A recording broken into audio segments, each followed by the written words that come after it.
யாக்கோபு 3ஆம் அதிகாரம் எடுத்துக்கொள்வோம். யாக்கோபு 3ஆம் அதிகாரம் 13ஆம் வசனத்திலிருந்து 18ஆம் வசனம் வரைக்கும் நம்ம சேர்ந்து வாசிப்போம். யாக்கோபு 3ஆம் அதிகாரம் 13ஆம் வசனத்திலிருந்து 18வது வசனம் வரைக்கும் நம்ம சேர்ந்து வாசிப்போம். யாக்கோபு 3ஆம் அதிகாரம் 13ஆம் வசனத்திலிருந்து 18ஆம் வசனம் வரைக்கும் நம்ம சேர்ந்து வாசிப்போம். உங்களில் ஞானியும் விவேகியுமாய் இருக்கிறவன் எவனோ அவன் ஞானத்திற்குரிய சாந்தத்தோடு தன் கிரியைகளை நல்ல நடக்கையினாலே காண்பிக்க கடவன். உங்கள் இருதயத்திலே கசப்பான வைராக்கியத்தையும் விரோதத்தையும் வைத்தீர்களானால் நீங்கள் பெருமை பாராட்டாதிருங்கள். சத்தியத்திற்கு விரோதமாக பொய் சொல்லாமலும் இருங்கள். இப்படிப்பட்ட ஞானம் பரத்திலிருந்து இறங்கி வருகிற ஞானமாயிராமல் லௌகீக சம்பந்தமானதும் ஜென்ம சுபாவத்துக்கு உரியதும் பேய்த்தனத்துக்கு அடுத்ததுமாய் இருக்கிறது. வைராக்கியமும் விரோதமும் எங்கே உண்டோ அங்கே கலகமும் சகல துர்செய்கைகளும் உண்டு. பரத்திலிருந்து வருகிற ஞானமோ முதலாவது சுத்தமுள்ளதாயும் பின்பு சமாதானமும் சாந்தமும் இணக்கமும் உள்ளதாயும் இரக்கத்தாலும் நற்கனிகளாலும் நிறைந்ததாயும் பட்சபாதம் இல்லாததாயும் மாயமற்றதாயும் இருக்கிறது. நீதி ஆகிய கனியானது சமாதானத்தை நடப்பிக்கிறவர்களாலே சமாதானத்திலே விதைக்கப்படுகிறது. இந்த ஜெப நாள்ல நம்முடைய தியானம் என்னன்னாங்க, இந்த பகுதியில 2 பிரிவா ஆண்டவர் மக்களை பிரிக்கிறார். ஒரு பிரிவு ஞானம் உள்ளவர்கள். அது என்ன ஞானம்? உலக ஞானம் இல்ல, பரத்திலிருந்து வரக்கூடிய ஞானம், பரத்திலிருந்து வரக்கூடிய ஞானம் உடையவர்கள். இரண்டாவது ஆப்போசிட்டா, இது பரத்திலிருந்து வருகிற ஞானம் அல்ல, வெறும் பரத்திலிருந்து வருகிற ஞானம் அல்ல மட்டும் சொல்லாம இந்த வசனம் என்ன சொல்லு, அதுக்கு 3 விளக்கங்களை கொடுக்கிறார் ஆண்டவர். அது இந்த உலக சம்பந்தப்பட்டது, இது லௌகீக சம்பந்தப்பட்டது. இரண்டாவது அது ஜென்ம சுபாவத்துக்குரியது. மூன்றாவது சொல்றாரு அது பிசாசுக்குரியது, அது பேய்த்தனத்துக்கு அடுத்தது என்று சொல்லி நம்ம 15வது வசனத்துல வாசிக்கிறோம். 2 வகையான ஞானம். ஒரு வகையான ஞானம் பரத்திலிருந்து வரக்கூடிய ஒரு ஞானம். இரண்டாவது வரக்கூடிய ஒரு ஞானம் அது உலக சம்பந்தமானது. அது ஜென்ம சுபாவம். என்ன ஜென்மனா? பிறப்பது.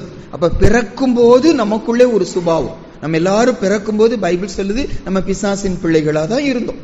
அப்போ அந்த சுபாவம் பிறக்கும் போது இருந்த ஒரு சுபாவம். இன்னும் நான் மனம் மாறல, இன்னும் மறுபடியும் பிறக்கல, இன்னும் கர்த்தருக்குள்ள நான் ரட்சிக்கப்படல.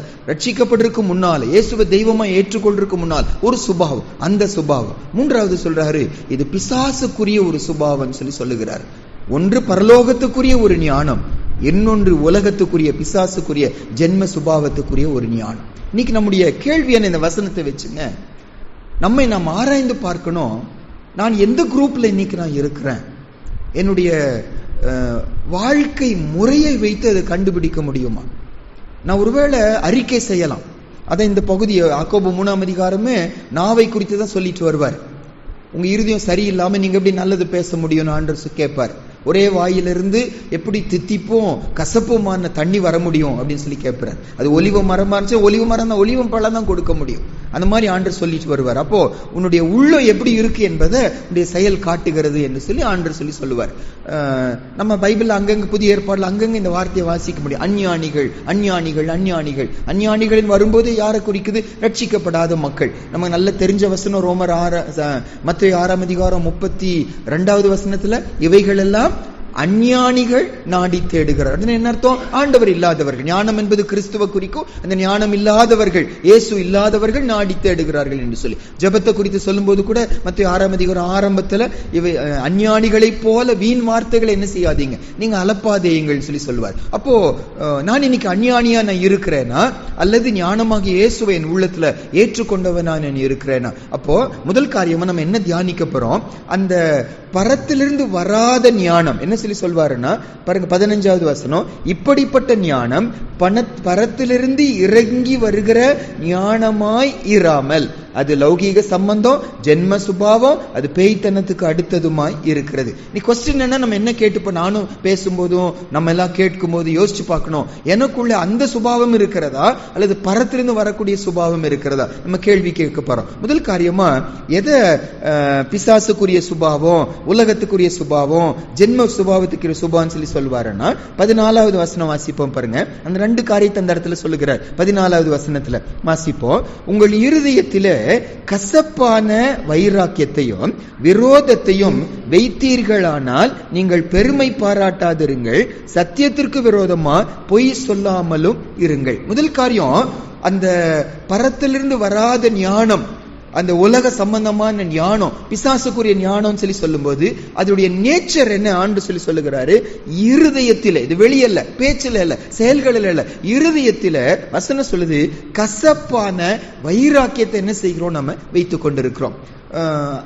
நிறைய தடவை இந்த வசனத்தை நம்ம பார்த்திருப்போம். வைராக்கியம் வரும்போது நம்ம சாதாரணமா என்ன யோசிப்போம்னா, நான் ஒரு ஸ்டாண்ட்ல நிக்கிறேன், நான் பேச மாட்டேன், மன்னிக்க மாட்டேன், நான் விட்டு கொடுக்க மாட்டேன், வைராக்கியமா நம்ம நிக்கிறோம். கசப்பு சேர்ந்து வருகிறதுனால யாரையோ மன்னிக்காம நம்ம வைத்துக் கொண்டு இருக்கிறோம், அந்த சிந்தியோடு தான் பார்ப்போம். ஆனா எல்லா ஆங்கில வேதாகமங்களில என்ன சொல்லி போட்டிருக்குன்னா, இந்த இடத்துக்கு போடப்பட்ட ஒரு வார்த்தை வந்து பிட்டர் ஜெலசி அப்படின்னு போட்டிருக்கு. ஜெலசினா என்ன அர்த்தம், பொறாமை என்று சொல்லி, ஒரு ஆழமான ஒரு பொறாமை, கசப்பான ஒரு பொறாமை நமக்குள்ள இருக்கிறது என்று சொல்லி ஆண்டவர் இந்த இடத்துல கசப்பான பொறாமை எனக்குள்ள இருக்குமான்னு. அப்படின்னு என்ன அர்த்தம், இன்னொருத்தரை கர்த்தர் ஆசீர்வதிக்கும் போது, இன்னொருத்தரை கர்த்தர் பயன்படுத்தும் போது, இன்னொருவரை கர்த்தர் உயர்த்தும் போது என்னால் அதை என்ன செய்ய மாட்டேங்குது, பொறுக்கவே முடிய மாட்டேங்குது. எனக்கு கர்த்தர் அதை கொடுக்க மாட்டேங்கிறார், இன்னொருத்தர் கொடுக்கிறார். என்ன பயன்படுத்த மாட்டார், இன்னொருத்தரை பயன்படுத்துகிறார். அதை என்னால சகிக்க முடிய மாட்டேங்குது. அப்படி இருந்துச்சுன்னா ஏசப்பா சொல்றாரு, உங்களுக்குள்ள கசப்பான வைராக்கியம் உண்டு, பொறாமைகள் உண்டு, இதை உங்களால ஏற்றுக்கொள்ள முடியல. ஒரு 2 எக்ஸாம்பிள் வாசிப்போம் பாருங்க. அப்போஸ்தலர் 5ஆம் அதிகாரத்துல ஆண்டவர் அப்போஸ்தலர்களை கொண்டு நிறைய காரியங்களை செய்கிறார், ஆச்சரியமான அற்புதங்களை, அடையாளங்களை செய்கிறார். அப்போஸ்தலர் 5ஆம் அதிகாரம் 17வது வசனத்தை வாசிப்போம், அப்புறம் மேல 12ல இருந்து அதோடைய பின்னணியை நம்ம பார்ப்போம். அப்போஸ்தலர் 5ஆம் அதிகாரம் 17வது வசனத்துல வாசிப்போம். அப்பொழுது பிரதான ஆசாரியனும் அவனுடனே கூட இருந்த சதுசேய சமயத்தார் அனைவரும் எழும்பி பொறாமையினால் நிறைந்து அப்போஸ்தலர்களை பிடித்து பொதுவான சிறைச்சாலையிலே வைத்தார்கள். அன்னைக்கு அப்போஸ்தலர்கள் மேல அவர்கள் அங்க வைராக்கியம் போடப்பட்ட அதே வார்த்தை இந்த இடத்துல பொறாமை என்று சொல்லி போடப்பட்டிருக்கு. அவங்களுக்கு பொறாமை வந்துச்சு. ஏன் பொறாமை வந்துச்சு, 12ஆம் வசனத்திலிருந்து வாசிப்போம் பாருங்க. அதே அதிகாரத்துல அப்போஸ்தலர் 5:12 இருந்து, அப்போஸ்தலருடைய கைகளினாலே அநேக அடையாளங்களும் அற்புதங்களும் ஜனங்களுக்குள்ளே செய்யப்பட்டது. எல்லாரும் ஒருமனப்பட்டு சாலமோனுடைய மண்டபத்தில் இருந்தார்கள். மற்றவர்களில் ஒருவரும் அவர்களுடனே சேர துணியவில்லை. ஆகிலும் ஜனங்கள் அவர்களை மேன்மைப்படுத்தினார்கள். திரளான புருஷர்களும் ஸ்திரீகளும் விசுவாசம் உள்ளவர்களாகி கர்த்தரிடமாக அதிகமாய் சேர்க்கப்பட்டார்கள். பிணியாளிகளை படுக்கைகளின் மேல் கட்டில்களின் மேலும் கிடத்தி பேதுரு நடந்து போகையில் அவனுடைய நிழலாகிலும் அவர்களில் சிலர் மேல் படும்படிக்கு அவர்களை வெளியே வீதிகளில் கொண்டு வந்து வைத்தார்கள். சுற்று பட்டணங்களிலும் இருந்து திரளான ஜனங்கள் பிணியாளிகளையும் அசுத்த ஆவிகளால் பாதிக்கப்பட்டவர்களையும் எருசலேமுக்கு கொண்டு வந்தார்கள். அவர்கள் எல்லாரும் குணமாக்கப்பட்டார்கள். இதை பார்த்த பிரதான ஆசாரியரும் அவரோடு கூட இருந்த அந்த பக்திமான்களும் பொறாமையினால நிறைந்து இவர்களை கொண்டு போய் ஜெயில கொண்டு போய் போடுறாங்கன்னு வாசிக்கிறோம். அப்போ பாருங்க, அந்த இடத்துல நான் பரத்துக்குரிய ஞானம் எனக்குள்ளே இல்லை என்பதற்கு அடையாளம் என்னன்னா, என்னால மற்றவர்களை ஆண்டவர் ஆசீர்வதிக்க பொறுக்கவே முடிய மாட்டேங்குது, அதை ஏற்றுக்கொள்ளவே முடிய மாட்டேங்குது. எனக்குள்ள கோபம், வைராக்கியம் வந்து ஏதோ ஒரு விதத்தில் அதுக்கு நான் ரெஸ்பாண்ட் பண்ணிடுறேன், என்னால் அதை சகிக்க முடிய மாட்டேங்குது. இன்னொரு எக்ஸாம்பிள் கூட வாசிப்போம். அதே அப்போஸ்தலர்ல 13ஆம் அதிகாரம். இது எங்க நடக்குதுன்னா, அந்தியோகியாங்கிற பட்டணத்துல, இது நம்ம அறிஞ்ச அந்த அந்தியோகியா இல்ல, இது பிசிதியா அந்தியோகியா என்று சொல்லி சொல்லுவாங்க. இன்னொரு அந்தியோகியா, பைபிள்ல 2 அந்தியோகியா இருக்கு. இந்த அந்தியோகியா பிசிதியா அந்தியோகியான்னு சொல்லி சொல்லுவாங்க. அப்போஸ்தலர் 13ஆம் அதிகாரம் 45வது வசனம். அப்போஸ்தலர் 13ஆம் அதிகாரம் 45வது வசனம் வாசிப்போம். யூதர்கள் ஜனக்கூட்டங்களை கண்டபோது பொறாமையினால் நிறைந்து பவுலினால் சொல்லப்பட்டவைகளுக்கு எதிரடியாக பேசி விரோதித்து தூஷித்தார்கள். அவர்கள் மேல கோபம் கொள்ளுகிறாங்க, தூஷிக்கிறாங்க, சண்டை போடுகிறாங்க. ஏன் செய்யறாங்கன்னா, நீங்க முந்தின வசனங்களை நம்ம வாசிக்கும் போது இந்த அந்தியோகியா பட்டணத்துக்கு போறாங்க, தேவாலயத்துக்கு இவங்க போய் உட்கார்றாங்க, வேத வசனம் போதிக்கப்படுகிறது. அவர்கள் பார்த்தாலே தேவனுடைய பிள்ளைங்க அறிந்ததுனால நடத்துகிறவர்கள் கூப்பிடுறாங்க, வந்து மக்களுக்கு ஏதாவது சொல்றதுனா நீங்க சொல்லுங்கன்னு சொல்லி சொல்லுகிறாங்க. அப்ப சுவிசேஷத்தை அறிவிக்கிறாங்க. அநேகர் கர்த்தர் பக்கமா திரும்புகிறாங்க. அப்ப தேவாலயத்துக்குள்ள புறஜாதிகள் வர முடியாது அன்னைக்கு. அப்ப இவர்கள் வெளியே வரும்போது வெளியே நின்று புறஜாதிகள் வசனத்தை கேட்டவங்க ஆசை ஆயிடுச்சு, எங்களுக்கு அடுத்த வாரம் வந்து எங்களுக்கு நீங்க பிரசங்கம் பண்ணுங்க, வெளியே வந்து பிரசங்கம் பண்ணுங்க, நாங்க கேட்கணும் அப்படின்னு சொல்லி சொல்லுகிறாங்க. அடுத்த வாரம் கிராமம் முழுதும், அந்த பட்டணம் முழுதும் தேவாலயத்தின் காம்பவுண்ட்ல வந்து கூடிச்சு. அந்த கூட்டத்தை பார்த்த உடனே எந்த லீடர்ஸ் வந்து பேதுருவையும் யார பவுல தானே பவுல முன்னால கூப்பிட்டாங்களோ அவர்கள் கோபம் கொண்டு தூஷிக்க ஆரம்பிச்சுட்டாங்கன்னு வாசிக்கிறோம். பொறாமை. இன்னைக்கு முதல் காரியம், எனக்குள்ள நான் பரத்துக்குரிய ஞானம் இல்லை, எனக்குள்ள உலகத்துக்குரிய ஞானம் இருக்கு என்பதற்கு பைபிள் சொல்லுகிற ஒரு அடையாளம் என்ன? எனக்குள்ள இருக்கக்கூடிய அந்த ஆழமான பொறாமையின் குணம். என்னால் அதை ஏற்றுக்கொள்ள முடியும். நல்லா கவனித்துக் கொள்ளணுங்க, ஒவ்வொருத்தரையும் ஆண்டவர் அழைத்த அழைப்பு வித்தியாசமானது. இந்த பூமியில நான் பாப்புலரா இருக்கிறத வச்சு, பூமியில நான் பயங்கரமா பயன்படுத்தப்படுவதை வச்சு எனக்கு ஜீவ கிரீடம் கொடுக்கப்பட போகிறது இல்ல. அவனவனுக்கு கர்த்தர் நியமித்த கிரியை நான் என்ன செய்யணும்? நான் செய்து முடிக்கிறோம். நான் வீட்டுல இருந்து ஜெபித்து கர்த்தருக்காக என் குடும்பத்தை நடத்துவது மட்டும்தான் கர்த்தருடைய சித்தமா இருந்துச்சுன்னா அதை நான் சரியா செய்து முடித்தாதான் அங்க முன்னால போக முடியும். எனக்கு குறிக்கப்படாத ஒண்ணு நான் செய்தேனா ஆண்டவர் கேட்க மாட்டார். எனக்குன்னு குறிக்கப்பட்டது இருக்கிறது. அப்ப எனக்குன்னு குறிக்கப்பட்ட காரியங்களை நான் சரியா செய்தாதான் அதற்கேற்ற பலனாக நித்திய ஜீவனை நான் பெற்றுக்கொள்ள முடியும். அதனால மற்றவங்க பயன்படுத்தப்படுகிறாங்க, மற்றவங்க அப்படி செய்யறாங்க இப்படி செய்யறாங்க என்று சொல்லி நான் அதை செய்யணுங்கிற கட்டாயம் அல்ல. அதனால சுவிசேஷம் சொல்லக்கூடாதுன்னு சொல்லி சொல்லல. ஆனா எனக்கென்று நியமிக்கப்பட்ட அழைப்புல நான் சந்தோஷமா இருக்கணும். அது பாப்புலரா இருக்கோ பாப்புலரா இல்லையோ நமக்கு தெரியாது. ஆண்டருடைய அழைப்பு ஒவ்வொருத்தரும் ஒவ்வொரு விதமா ஆண்டு பயன்படுத்துவார். நிறைய தடவை புகழ்ச்சி தான் ஒரு மனுஷனுக்கு சோதனைன்னு வசனம் சொல்லி சொல்லுது. புகழ்ச்சி வரும்போது நிறைய பேர் விழுந்து போயிருவாங்க. புகழ புகழ புகழ ரொம்ப ஈஸியா கீழே விழுந்துருவாங்க. அப்ப யாருக்கு அது விழாம இருப்பாங்களோ அவங்களுக்கு அந்த மாதிரி ஊழியங்களை கர்த்தர் கொடுப்பார். அப்ப எனக்கென்று அழைத்த ஊழியத்துல நான் நிலைச்சு இராம மற்றவர்களை பார்த்து நான் பொறாமைப்படுவேன். நான் இன்னும் பரத்துக்குரிய ஞானத்தை நான் பெற்றுக்கொள்ளவில்லை என்று சொல்லி பார்க்கிறோம். இரண்டாவது அதே வசனத்துக்கு மறுபடியும் வருவோம். யாக்கோபு 3ஆம் அதிகாரத்துல கசப்பான வைராக்கியம் மட்டுமல்ல, அடுத்து சொல்றார் 14வது வசனத்தை மறுபடியும் ஒரு விஷயம் வாசிப்போம். யாக்கோபு 3ஆம் அதிகாரம் 14வது வசனம். உங்கள் இருதயத்தில கசப்பான வைராக்கியத்தையும் விரோதத்தையும் வைத்தீர்கள். ஆனால் விரோதத்தையும் சொல்லி வரும்போது ஒரு போட்டி மனப்பான்மை, ஆங்கிலத்தில் போட்டிருக்கு ரைவல்ரின்னு போட்டிருக்கு. ரைவல்னு சொல்றாங்கல்ல, இப்ப பாகிஸ்தானும் இந்தியாவும் எப்போ என்னவா சொல்லுவாங்க, எதிரி நாடு, ரைவல் நாடு அப்படிம்பாங்க. போட்டி, அவங்களுக்கு விரோதமா போட்டிகள் இருந்துட்டே தான். கிரிக்கெட் மேட்ச், அவங்க ஹாக்கி மேட்ச் எதுவா இருந்தாலும் இந்தியா பாகிஸ்தானுக்கு மேட்ச் நடக்குதுன்னு பெரிய சண்டை போலவே அது இருக்கும். ஏன்னா ரைவல், 2 பேரும் ரைவல். அதான் இந்த இடத்துல ஆண்டவர் சொல்லி சொல்லுகிறார். இன்னொரு மொழிபெயர்ப்புல அதிகபட்சமா எல்லா மொழிபெயர்ப்புல என்ன போட்டிருக்காங்கன்னா செல்ஃபிஷ் ஆம்பிஷன் அப்படின்னு. என்ன அர்த்தம்? நான் ஒரு காரியத்தை நினைச்சிருக்கிறேங்க, அது பெற்றே ஆகணும், அது நடந்தே ஆகணும், மற்றவங்களை குறித்து எனக்கு கவலையே இல்லை. நான் செல்ஃபிஷா இருக்கிறேன், ஏன் ஆம்பிஷன் நிறைவேறும், எனக்குள்ள ஒரு ஆசை, எனக்குள்ள ஒரு விருப்பம், அது நிறைவேறியே ஆகணும். மற்றவங்களை குறித்து நான் கவலைப்பட மாட்டேன். அவங்களுக்கு பிழைக்கிறாங்களே இல்லையா, வாழ்றாங்களே இல்லையா, எனக்கு அதை குறித்து கவலை இல்லை. நான் நினைச்சது நடக்கணும், எனக்கு புகழ்ச்சி வரணும், எனக்கு மேன்மை வரணும், நான் நினைச்சது நடக்கணும். இந்த சிந்தை எனக்குள்ள இருக்குமான் யோசிச்சு பாருங்க. ஆண்டுடைய பிள்ளைங்க எப்பவுமே பைபிள் தெளிவா சொல்லுது, அவனவன் தனக்கானவைகளை அல்ல அவன் பிறருக்கானவைகளை என்ன செய்யணும் யோசிக்கிறவங்களா. ஆண்டவர் நமக்காக வந்தார், தன்னை குறித்து கொஞ்சம் கூட யோசிக்கல, நம்மை குறித்து தான் ஆண்டவர் யோசித்தார். பூமிக்கு வந்தது நமக்காக தான். நானுடைய பிள்ளைன்னு சொல்லுகிறேன். நான் செல்ஃபிஷா வாழ்வேன். என் நோக்கம் எல்லாம் என் வாழ்க்கை, என் குடும்பம், என் எதிர்காலம், என்னுடைய விருப்பம், என்னுடைய எய்ம், என்னுடைய கோல் இதுவாகவே இருக்கும். நான் பரத்தின் ஞானத்தை இன்னும் நான் பெற்றுக்கொள்ளவே இல்லை. நான் சுயநலமா வாழ்வேன். என் எண்ணம் எல்லாம், ஜெபம் எல்லாம், ஊழியம் எல்லாம், நோக்கம் எல்லாம் எனக்கு புகழுக்காக, எனக்கு பயிருக்காக நான் இருக்குமா. நான் இன்னும் பரத்திலிருந்து ஞானத்தை நான் இன்னும் பெற்றுக்கொள்ளவே இல்லைன்னு சொல்லி சொல்லுகிறான். பிலிப்பியர்ல 2 வசனம் இதை விளக்கக்கூடிய அழகான வசனங்கள் பாருங்க. பிலிப்பியர் 1ஆம் அதிகாரத்துக்கு வருவோம். பிலிப்பியர் 1ஆம் அதிகாரம் 16வது வசனம் வாசிப்போம். பிலிப்பியர் மேபி 15-16 வாசிப்போம். பிலிப்பியர் 1ஆம் அதிகாரம் 15வது வசனமும் 16வது வசனமும். Philippians 1:15 and 16 வாசிப்போங்க. சிலர் பொறாமையினாலும் விரோதத்தினாலும் சிலர் நல் மனதினாலும் கிறிஸ்துவை பிரசங்கிக்கிறார்கள். சிலர் என் கட்டுகளோடு உபத்திரவத்தையும் கூட்ட நினைத்து சுத்த மனதோடே கிறிஸ்துவை அறிவியாமல் விரோதத்தினால் அறிவிக்கிறார்கள். பாருங்க, இந்த இடத்துல பவுல் அப்போஸ்தலர் ஜெயில இருக்கிறார். இப்போ கலாத்தியர், எபேசியர், பிலிப்பியர், கொலோசையர் சொல்றோம் பாருங்க. கலாத்தியரை விட்டுட்டு மற்ற 3 நிருபங்களும் ஜெயில் நிருபங்கள். கலாத்தியர் மட்டும் ஒரு ஃப்ரீயா இருக்கும்போது எழுதின நிருபம்.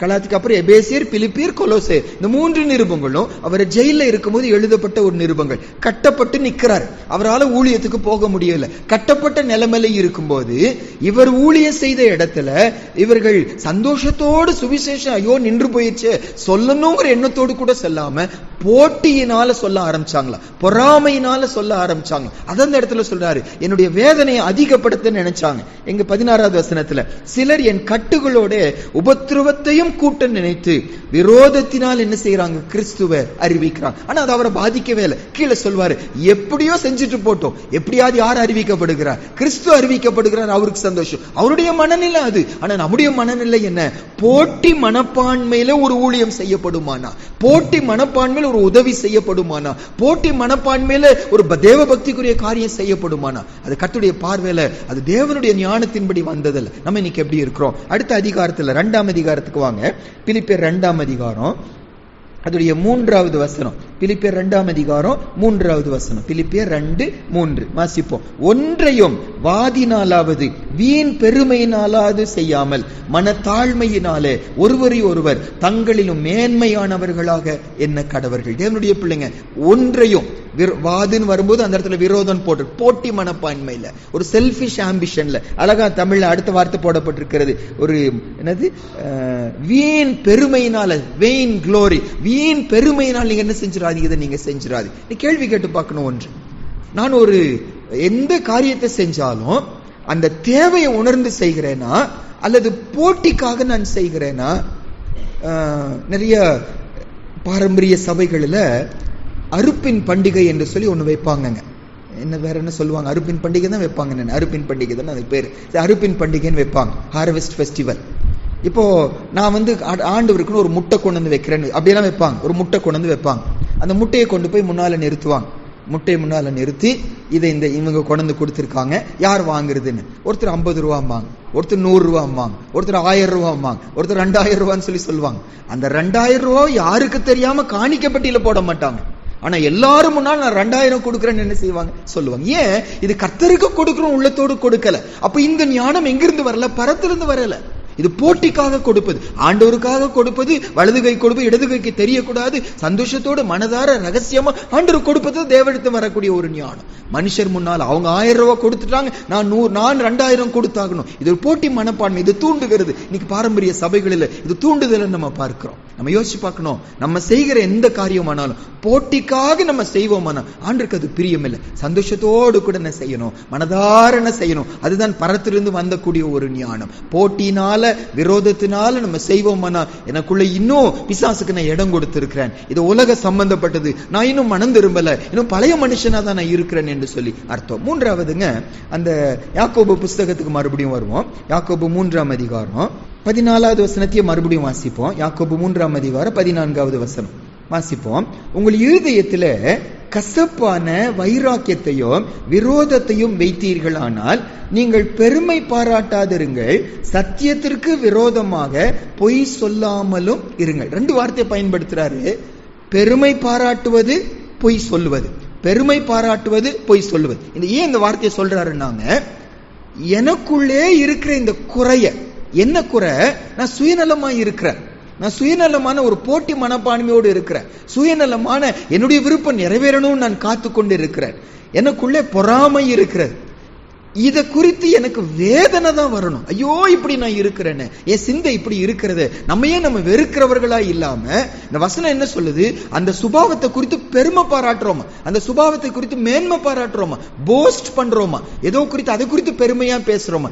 இதே மாதிரி சம்பவம் 1 கொரிந்தியர் 5ஆம் அதிகாரத்துல பார்க்க முடியும். பாருங்க, 1 கொரிந்தியர் 5ஆம் அதிகாரத்துல சபைக்குள்ள ஒரு பாவம் இருக்கிறதா, அந்த பாவத்தை குறித்து வேதனைப்படாம அதை குறித்து அவங்க பெருமை பாராட்டுறாங்களாம். ஆண்டவர் வேதனையா அந்த இடத்துல அவர்களை எச்சரிப்பார். 1 கொரிந்தியர் 5ஆம் அதிகாரம் முதல் 2 வசனம் வாசிப்போம். பாருங்க, 1 கொரிந்தியர் 5ஆம் அதிகாரம் முதல் 2 வசனங்கள் வாசிப்போம். உங்களுக்குள்ளே விபச்சாரம் உண்டென்று பிரசித்தமாய் சொல்லப்படுகிறது. ஒருவன் தன் தகப்பனுடைய மனைவியை வைத்துக் கொண்டிருக்கிறான், அது அஞ்ஞானிகளுக்கும் சொல்லப்படாத விபச்சாரமாய் இருக்கிறது. இப்படிப்பட்ட காரியம் செய்தவனை நீங்கள் உங்களை விட்டு நீக்காமலும் துக்கப்படாமலும் இருமாப்பு அடைந்து இருக்கிறீர்கள். அந்த பாவம் செய்ததை குறித்து அந்த சபை துக்கப்படாம வேதனைப்படாம மனம் திரும்பாம அதுக்கு பதிலா அதை குறித்து பெருமையா பேசுதான். வாழ்க்கை கொடுத்தாங்க, அவ்வளவு பெரிய ஆள் எங்க சபை. ஏன்னா அவங்க ஏன் கண்டிக்க முடியலன்னா, அதை செய்த ஆள் பெரிய ஆளு. தன்னுடைய அப்பாவுடைய, இவருடைய மனைவி அல்ல, இவருடைய அம்மா அல்ல, தன்னுடைய அப்பா இன்னொரு கல்யாணம் பண்ணிக்கிறாரு. அவர் கல்யாணம் பண்ணின இன்னொரு சகோதரிய பையன் கல்யாணம் பண்ணி வச்சிருக்கிறான, கூட வச்சிட்டு இருக்கிறான. அதை சபை ஏற்றுக்கொண்டு அவரை பெரிய இடத்துல வைத்துக் கொண்டு இருக்கிறாங்க. அவரை சபைக்கு வர்றாரு, அவர் பெரிய ஆளு, எங்க சபைக்கு வருகிறாரு என்னெல்லாம் சொல்லி அதை மேன்மை பாராட்டுகிறாங்க. அதை எந்த இடத்துல பவுல் அப்போஸ்தலன் மூலமா ஆவியானவர் கடிந்து கொள்ளுகிறாருன்னு வாசிக்கிறோம். பாவத்தை குறித்து மனம் திரும்பாம அந்த பாவத்தை குறித்து பெருமை பாராட்டுவது. நம்ம லைஃப்ல எத்தனையோ காரியம் நடக்கும். நான் இறுதி வரைக்கும் நான் அவங்களோட பேசவே மாட்டேங்க, அதை செஞ்சு முடிச்சிட்டேன் அப்படின்னு சொல்லி பெருமை பாராட்டுவது. பாவத்தை குறித்து மேன்மை பாராட்டுவது நமக்குள்ள அப்படி இருந்துச்சுன்னா, பாவம் என்பதை குறித்து மனஸ்தாபம் இல்லாம இந்த பாவம் செய்ததை குறித்து மேன்மை பாராட்டல் இருக்குமானா, பைபிள் சொல்லுது அது கர்த்தருடைய பார்வையில அது பரத்திலிருந்து வரக்கூடிய ஒரு ஞானம் அல்ல, அது பூமிக்குரிய ஞானம். அது மாத்திரமல்ல, வெறும் போஸ்டிங் சொல்லி சொல்லாம கூட சொல்றாரு பொய் சொல்லுகிறதுங்கிற. அதாவது எனக்குள்ளே அது இருக்கு, ஆனா இல்லங்கிறது போல நான் என்ன செய்யறேன், நான் வாழ்றேன். சத்தியம் சொல்லுது உனக்குள்ள விரோதம் இருக்கிறது, சத்தியம் சொல்லுது உங்களுக்குள்ள பொறாமைகள் இருக்கிறது. ஆனா நானும் எனக்குள்ள பொறாமை இல்ல, நானெல்லாம் பொறாமைப்படுறதே இல்லைங்க, நானெல்லாம் யாரையும் விரோதிக்கிறதே இல்லைங்க, எனக்குள்ள போட்டி மனப்பான்மையே இல்ல, எனக்குள்ள செல்ஃபின் ஆம்பிஷன் எல்லாம் எனக்கு இல்ல என்று சொல்லி நம்ம மறைத்து கொள்ளும் போது ஏசப்பா சொல்றாரு, இதை எப்படி மறைக்க முடிகிறது? பாவம் உள்ளத்துல இருக்கிறது, இதை மறைத்து கொண்டு எப்படி நீங்க நல்லவனை போல நீ வாழ முடிகிறது? அப்படி இருந்துச்சுன்னு இது பரத்திலிருந்து வரக்கூடிய ஒரு ஞானம் இல்ல. அப்ப இதுல கற்றுக்கொள்கிற பாடம் என்ன?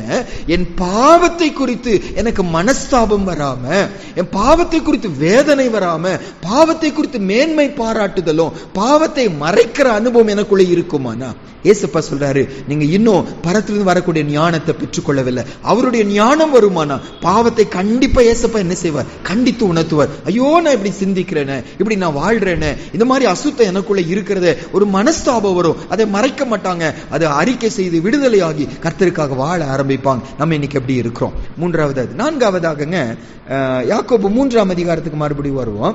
யாக்கோபு 3ஆம் அதிகாரம் 16வது வசனம் வாசிப்போம். பாருங்க, நம்ம என்ன பார்த்துட்டு வரோம்? பூமிக்குரிய ஞானம், சாத்தானுக்குரிய ஞானம் எனக்குள்ள இருக்கிறதா? நான் இன்னும் பரத்திலிருந்து ஞானத்தை பெற்றுக்கொள்ளலையா? எப்படி கண்டுபிடிக்க முடியும்? 16வது வசனம் பாருங்க, வைராக்கியமும் விரோதமும் எங்கே உண்டோ அங்கே கலகமும் சகலவித துர்ச்செய்கைகளும் உண்டு. முன்னால் 14ஆம் வசனத்துல சொல்லப்பட்ட அந்த 2 காரியத்தை மறுபடியும் ரிப்பீட் பண்றார். உங்களுக்குள்ளே பொறாமைகள் இருக்கிறது, உங்களுக்குள்ளே விரோதங்கள் இருக்கு. அது அந்த 2 பாவத்தை மறுபடியும் சொல்லிட்டு சொல்றாரு, இது இருக்கிற இடத்துக்கு எப்படி கண்டுபிடிக்க முடியுமானா, அங்க என்ன இருக்கும்? கலகம் இருக்கும். கலகம்னா என்ன அர்த்தம்? டிஸார்டர். அந்த இடத்துல இப்போ நிறைய ஸ்கூல்ல எல்லாம் ரொம்ப நடக்கும். டீச்சர் வெளியே போயிட்டாங்கன்னா உள்ள என்ன இருக்கும்? கசகசக்க கத்து இருக்கும், சண்டை வரும், சண்டை போடுவாங்க. அதுதான் என்னது? டிஸார்டர்.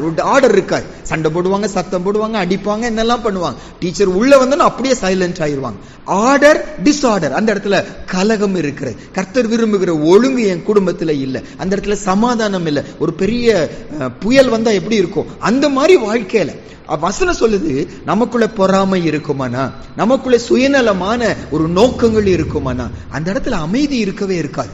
அந்த இடத்துல போராட்டம் தான் இருக்கும், அந்த இடத்துல டிஸார்டர் தான் இருக்கும். ஆண்டவர் விரும்புகிற ஒழுங்கு என் லைஃப்ல இருக்காது. கர்த்தர் விரும்புகிற ஒழுங்கின்படி என் குடும்பம் இருக்க மாட்டாங்க. கர்த்தர் விரும்புகிற ஒழுங்கின்படி என் சபை இருக்காது. கர்த்தர் விரும்புகிற ஒழுங்கின்படி என் பிள்ளைங்க இருக்க மாட்டாங்க. அவங்க டிஸார்டரா இருப்பாங்க. அந்த இடத்துக்கு பிரச்சனை உண்டாக்குகிறவர்களா இருப்பாங்க. நம்ம பிள்ளைகளே குறித்து நிறைய பார்க்க முடியும். ஒரு சில பிள்ளைங்க அவ்வளவு ஒழுங்கா நடப்பாங்க, அழகா வந்தோன்னா முழங்கால் போடுவாங்க, வந்தோன்னா உட்காருவாங்க, வசனத்தை நல்லா கேட்பாங்க, எந்திரிக்கவே மாட்டாங்க, அப்படியே சந்தோஷமா உட்கார்ந்து கொண்டிருப்பாங்க. ஒரு சில பிள்ளைங்க கொஞ்ச நேரம் கூட உட்கார மாட்டாங்க, சடனா தண்ணி குடிப்பாங்க, பாத்ரூம் போவாங்க வருவாங்க, மத்தவங்களை டிஸ்டர்ப் பண்ணுவாங்க. இது டிசார்டர். காரணம் என்ன? இன்னும் பரத்திலிருந்து வரக்கூடிய ஞானத்தை அந்த பிள்ளைங்க பெற்றுக்கொள்ளல. அந்த பிள்ளைங்க பெற்றுக்கொள்ளலன்னு காரணம் என்ன? பெற்றோர் அதற்கு முக்கியத்துவம் கொடுக்கவே, அது அவங்க பாதிக்கிறதே இல்லை. அந்த பிள்ளைங்க எந்திரிச்சு போகும்போது எல்லாரும் பாதிக்குது, மத்தவங்க எல்லாம் வசனம் கேட்க முடியாம தடையாகுது. பெற்றோர் யோசிக்க மாட்டேங்க. ஏன் யோசிக்க மாட்டேங்கிறாங்க? அந்த டிசார்டர், குறை என்று சொல்லி அவனால புரிந்து கொள்ள முடியல. யோசிச்சு பார்க்கணும். நானும் பரத்திலிருந்து வருகிற ஞானத்தை பெற்றுக்கொள்வேன். என் லைஃப் ஒழுங்கா இருக்கும், என் லைஃப் பெர்ஃபெக்ட்டா இருக்கும், கர்த்தர் விரும்புகிற ஒழுங்கின்படி, ஆர்டரின்படி என் குடும்பம் இருக்கும். வெறும் ஒழுங்கு மட்டும் சொல்லி சொல்லாம 16ஆம் வசனத்துல வைராக்கியமும் விரோதமும் எங்கே உண்டோ அங்கே கலகமும் சகலவித துர்ச்செய்கைகளும் உண்டு. எல்லா துஷ்டத்தனங்களும் சொல்ல தீமோத்தி உள்ளவரா, எல்லா சகலவித துர்ச்செய்கைகள் என்ன இருக்குமா அந்த இடத்துல இருக்குமா? நான் பரத்திருந்து ஞானம் எனக்குள்ள இருக்குமா? நான் துர்செய்கை செய்கிறவனா இருக்க மாட்டேன், நான் நற்காரியங்கள் செய்கிறவனா இருப்பேன். என் லைஃப் மற்றவங்களுக்கு பிளஸ்டா இருக்கும், என் லைஃப் மற்றவங்களுக்கு ஆசீர்வாதமா இருக்கும். யோசிச்சு பாருங்க, நம்ம சபையில நிக்கிறோம், வேலையில இருக்கிறோம், படிக்கிறோம், சமுதாயத்துல இருக்கிறோம், ஊழியங்களில இருக்கிறோம், என் லைஃப் ஒழுங்கா இருக்கிறதா? ஒரு சில வசனம் என்ன அதுக்கு வாசிப்போங்க. 1 கொரிந்தியர் 14ஆம் அதிகாரம் 33வது வசனம். ஒரு சபையை குறித்து இயேசுப்பா சொல்லும்போது 1 கொரிந்தியர் 14ஆம் அதிகாரம் 33வது வசனம். 1 கொரிந்தியர் 14ஆம் அதிகாரம் 33வது வசனம் வாசிப்போம். தேவன் கலகத்திற்கு தேவனாயிராமல் சமாதானத்திற்கு தேவனாய் இருக்கிறார். பரிசுத்தவான்களின் சபைகள் எல்லாவற்றையும் அப்படியே இருக்கிறது. கடைசி வசனம் 40வது வசனம் பாருங்க. அதிலேயே 40வது வசனம், சகலமும் நல் ஒழுக்கமாயும் கிரமமாயும் செய்யப்பட கடவுள். சபையில ஒழுங்கு இருக்கணும், சபையில கிரமம் இருக்கணும், சபையில அமைதி இருக்கணும், சபையில ஆர்டர் இருக்கணும் ஆண்டு எதிர்பார்க்கிறார். எபிரேயர் 12ஆம் அதிகாரத்தில் கூட ஒரு வசனம் வாசிப்போம். எபிரேயர் 12ஆம் அதிகாரம், கசப்புங்கிற வேறு எனக்குள்ள இருக்குமானா அதோடைய ரிசல்ட் என்ன? 15வது வசனம் சொல்றாரு. எபிரேயர் 12ஆம் அதிகாரம் 15வது வசனம் வாசிப்போம். ஒருவனும் தேவனுடைய கிருபையை, எபிரேயர் 12:15, எபிரேயர் 12:15, ஒருவனும் தேவனுடைய கிருபையை இழந்து போகாதபடிக்கும் யாதொரு கசப்பான வேர் முளைத்து எழும்பி கலக்கம் உண்டாக்குகிறதுனால் அநேகர் தீட்டுப்படாதபடிக்கும் எச்சரிக்கையாய் இருங்கள். எனக்குள்ள அந்த கசப்புங்கிற வேர் எழும்பும் போது அந்த இடத்துல கலகம் உண்டாகிறது, அநேகர் தீட்டுப்பட ஆரம்பிக்கிறோம். அதான் அந்த இடத்துல சொல்றாரு, கலகம் உண்டாகிறது, சகல தீட்டுப்படுதல் துர்ச்செய்கைகள் அங்கே வர ஆரம்பிக்கிறது. மறைந்து பார்ப்போம். நான் பரத்திலிருந்து வரக்கூடிய ஞானம் எனக்குள்ளே இருக்குமானா இந்த 4 காரியம் எனக்குள்ள இருக்காது. என்ன ஞான காரியம்? முதல் காரியம் பார்த்தா பொறாமைகள். யார் மேல நான் பொறாமப்பட மாட்டேன், சந்தோஷப்படுவேன். ஒருத்தர் கர்த்தர் பயன்படுத்துறாரா மனசார, அதுவும் நீங்க கவனிப்பீங்கன்னா இருதயத்துல சொல்ல, வெளியே ஒருவேளை வாழ்த்தலாம், ஆசீர்வதிக்கலாம், ஆனா மனசுக்குள்ள பொறாம இருந்துச்சுன்னா அது கர்த்தருடைய சுபாவம் இல்லை. அப்ப என் மனசுக்குள்ள மனதார கர்த்தர் ஒருத்தரை பயன்படுத்துற சந்தோஷமா வாழ்த்த முடிகிறதா, நன்றி சொல்ல முடிகிறதா, பரத்திலிருந்து ஞானத்தை பெற்றுக் கொண்டிருக்கிறேன். 2வது, சுயநலமான ஒரு எண்ணம், எனக்கு ஒரு போட்டி மனப்பான்மை, அதனால என் பக்தி வாழ்க்கை, என் ஊழியம் கர்த்தருக்கு அது பிரியமானதே இல்லை. அப்படி இருந்துச்சுன்னா பரத்திலிருந்து வருகிற ஞானத்தை நான் இன்னும் பெற்றுக்கொள்ளவில்லை. இந்த பாவத்தை குறித்து மனஸ்தாபப்பட்டு மனம் திரும்பி சரியாகாம நான் பெருமை பாராட்டுறேன், அதை குறித்து பொய் சொல்லுகிறேன், அதை மறைக்கிறேன். இது பரத்திலிருந்து வரக்கூடிய ஒரு ஞானம் இல்லை. ஆண்டவர் உணர்த்தும் போது, ஆமா ஆண்டவரே எனக்குள்ள செல்ஃபிஷ் ஆம்பிஷன் இருக்கிறதப்பா, எனக்குள்ள ஜெலசி இருக்கிறதப்பா, என்ன மன்னிங்கன்னு ஒப்பு கொடுக்கிறவங்க பரத்திலிருந்து வரக்கூடிய ஞானம் பெற்றவங்க. இது இருக்குமான ரிசல்ட் என்ன? அந்த இடத்துல கலகம் இருக்கும். நம்ம நிமித்தம் அந்த பகுதியில் அமைதி இருக்காது,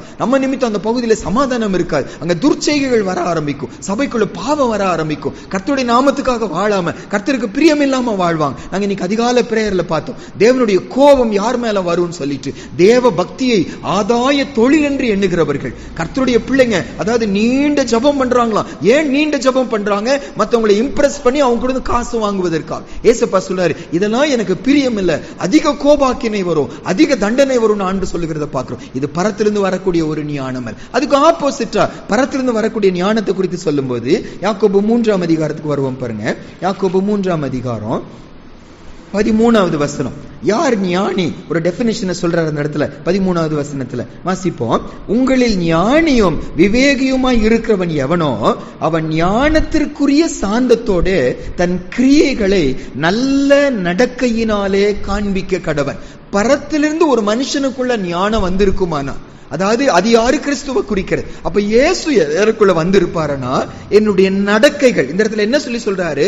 அனுதின பிஹேவியர், என்னுடைய செயல்கள் எல்லாம், அனுதின லைஃப் எல்லாம் எப்படி இருக்குமா? நன்மையா இருக்குமா? அந்த நன்மைங்கிறது எதோடு கூட இருக்குமா? சாந்தத்தோடு கூட இருக்குமா? என்னன்னு வாசிக்கிறோம்? ஞானத்திற்குரிய சாந்தத்தோட தன் கிரியைகளை நல்ல நடக்கையினாலே காண்பிக்கப்படவன். கர்த்தருடைய ஞானத்தை ஒரு மனுஷன் பெற்றிருப்பான அந்த சுபாவம் எப்படி வெளிப்படுமா? அவங்க என்ன செஞ்சாலும் அதுல பெருமை இருக்காது, அதுல அமைதி இருக்கும், தாழ்மை இருக்கும் சொல்லி சொல்லுகிறார். இதுக்கு நம்ம யோசிச்சு பார்க்கணும். நான் பரத்திலிருந்து ஞானத்தை பெற்றவனாய் இருப்பது உண்மையானா, நான் ஊழியம் செய்வேனா என் ஊழியத்துல தாழ்மை இருக்கும். நான் யாருக்காவது உதவி செய்வேனா அந்த ஊழியத்துல தாழ்மை, அந்த உதவியில தாழ்மை இருக்கும். யாரையாவது போய் விசாரிப்பேனா அந்த விசாரிப்பில தாழ்மை இருக்கும். தாழ்மை இல்லாத ஒரு நல்ல நடக்கை, எனக்கு நல்ல நடக்கை இருக்க முடியும். எத்தனை பேர் வெளியே எவ்வளவு நல்ல நடக்கை செய்யறாங்க, எவ்வளவு தியாகம் பண்ணுகிறாங்க, எவ்வளவு பிரயாசப்படுகிறாங்க, என்னெல்லாம் செய்யறாங்க. ஏழைகளுக்கு உதவி செய்யறாங்க, தங்களை தியாகம் பண்ணிக்கிறாங்க, எல்லாம் சொல்லிக் கொள்ளுகிறாங்க. ஆனா தாழ்மை இருக்காது. எல்லாத்துக்கு பின்னாலே அட்வர்டைஸ்மெண்ட் இருக்கும். தங்களை காட்டிக்கொள்வாங்க, நாங்க இப்படி செஞ்சோம் அப்படி செஞ்சோம் சொல்லி போட்டோ எடுப்பாங்க. சுவிசேஷம் சொல்லும் போது கூட போட்டோ எடுக்கிறோம். யாருக்கும் சுவிசேஷம் சொல்லும் போது வீடியோ எடுக்கிறோம். ஏன்னா எல்லாருக்கும் காண்பிக்கிறோம். ஆண்டவர் சொல்ல இது பரத்திலிருந்து வரக்கூடிய ஒரு ஞானம் இல்ல, எனக்குள்ள ஒரு அட்வர்டைஸ்மெண்ட்டுக்காக ஒண்ணு செய்வேன் நானா, அதுக்கு பரத்திலிருந்து வரக்கூடிய ஞானம். அதுக்கு பதிலா தாழ்மை இருக்குமான, என்னுடைய அனுதின லைஃப்ல தாழ்மை இருந்துச்சுன்னா அது கர்த்தருக்கு பிரியமான ஒண்ணா இருக்கும். ஒரு 2 வசனம் வாசிப்போம் பாருங்க. பிலிப்பியர் 4ஆம் அதிகாரம், பிலிப்பியர் 4ஆம் அதிகாரம் 5வது வசனம். பிலிப்பியர் 4ஆம் அதிகாரம் 5வது வசனம். ஆண்டுடைய வருகை ரொம்ப சமீபமா இருக்கு. அவர் சமீபமா இருக்கும்போது அதிகமா நமக்குள்ள வெளிப்பட வேண்டிய சுபாவம் இந்த தாழ்மையை சொல்றார். பிலிப்பியர் 4ஆம் அதிகாரம் 5வது வசனம். உங்கள் சாந்த குணம் எல்லா மனுஷருக்கும் தெரிந்திருப்பதாக கர்த்தர் சமீபமாய் இருக்கிறார். அவர் சமீபமா வந்துட்டாரு. கடைசி காலத்தில் எனக்குள்ள இருக்க வேண்டிய சுபாவம் அவரை போல சுபாவம். அவருடைய சுபாவம் என்ன? சாந்தமும் மனத்தாழ்மை. அப்ப சாந்தமும் மனத்தாழ்மை எனக்குள்ள இருந்தாதான் அவர் வருகைக்கு அவரை போல மாறிக்கொண்டிருக்கிறான், வருகைக்கு நான் ஆயத்தமாகிறேன் என்று சொல்லி அர்த்தம். தீத்துவின் புஸ்தகம் 3ஆம் அதிகாரம் முதல் 2 வசனம் வாசிப்போம் பாருங்க.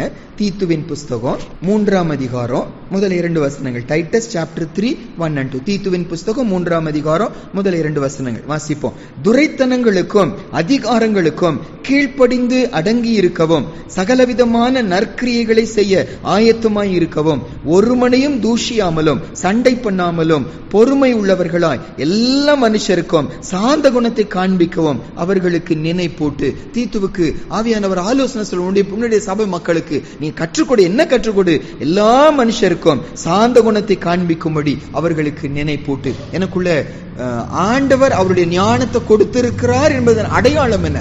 நான் செய்கிற அத்தனை காரியத்துல கூட என்ன இருக்கும்? சாந்தம் இருக்கும். இந்த இப்ப நம்ம பார்த்து யாராவது விசாரிக்கிறாங்க, அப்ப இந்த விசாரணைக்கு நம்ம கொடுக்கிற பதில்ல கூட தேவனுடைய ஞானம் எனக்குள்ள இருக்குமானா, நான் பெருமையா கோபமா சொல்லி சொல்லாம, சண்டை போடுற மாதிரி பேசாம, சாந்தத்தோடு நம்ம உத்தரவு கொடுப்போமா? 1 பேதுரு 3ஆம் அதிகாரம் 15வது வசனத்துல இந்த வார்த்தை வாசிக்கிறோம் பாருங்க.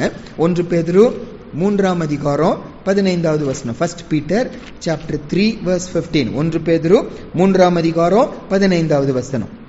1 பேதுரு 3:15. கர்த்தராகிய தேவனை உங்கள் இருதயங்களில் பரிசுத்தம் பண்ணுங்கள், உங்களில் இருக்கிற நம்பிக்கை குறித்து உங்களிடத்தில் விசாரித்து கேட்கிற யாவருக்கும் சாந்தத்தோடும் வணக்கத்தோடும் உத்தரவு சொல்ல எப்பொழுதும் ஆயத்தமாயிருங்கள். பரத்திலிருந்து ஞானம் ஒரு மனுஷன் பெற்றுக்கொண்டிருப்பாங்கன்னா யார் நம்மகிட்ட கேட்டாலும் என்னுடைய பதில், அதாவது சுவிசேஷத்தை இந்த இடத்துல சொல்லுகிறேன், ஒருவருக்கு என்னுடைய ஃபெய்த் குறித்து நான் சொல்லுகிறேன், நான் சொல்லும் போது சாந்தத்தோடு வணக்கத்தோடு நான் சொல்லுகிறவனா இருப்பேன் சொல்லி சொல்லுகிறான். கலாத்தியர் 6ஆம் அதிகாரம் முதல் வசனத்துல நம்ம யாரோ பாவத்துல விழுந்துட்டாங்க, தவறு செஞ்சுட்டாங்க, அவர்களை நம்ம தூக்கி எடுக்க போகிறோம். அப்ப கூட நமக்கு இந்த சுபாவம் இருந்தாதான் பரத்திலிருந்து வரக்கூடிய ஞானம் எனக்குள்ள இருக்கிறது. கலாத்தியர் 6ஆம் அதிகாரம் முதல் வசனம் மட்டும் வாசிப்போம். கலாத்தியர் 6 அதோடைய முதல் வசனம்.